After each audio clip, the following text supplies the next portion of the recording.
Photography for me really started back up whenever the digital camera came in. I had done this as a young high school student and enjoyed it, but with film, it's not something that you can necessarily do whenever you're on limited budgets. So once the digital camera came out, started the process again of redefining my photography.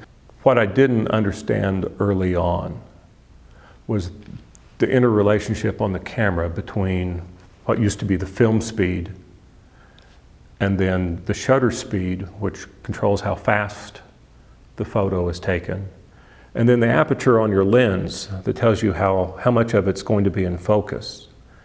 If I change one of those, I have to change at least one other.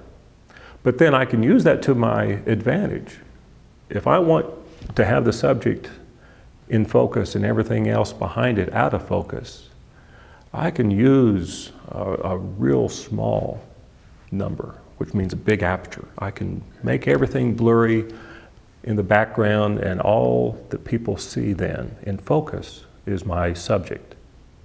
If you're taking a picture of, say, the landscape, you don't want half of the landscape in the photo and half of the sky in the photo. Rule of thirds would sit there and say, I want, either whichever you think is most important. Is it this, the clouds that you're looking at and how they're working? So you would have 2/3 of the screen filled with the clouds and 1/3 of the ground. Or if it's the ground that's the most important, you would reverse that. If I'm looking at you, I would want to put a you in kind of an intersection of 1/3 of the way through and 1/3 of the way down, and have the most important aspect in a crisscross of one of those 1/3, either a third going across or a third going down. Our goal is to pull you into our photograph.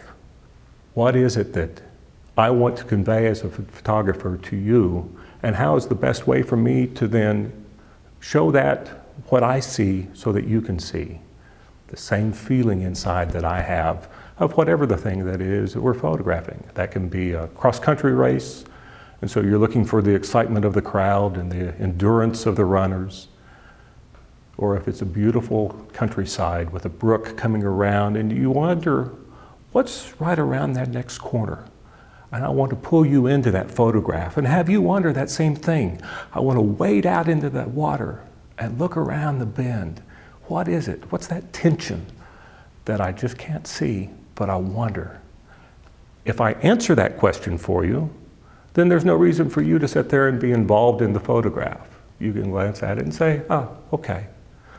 But if I bring you into that photograph and have you wonder the same thing, what's around that corner?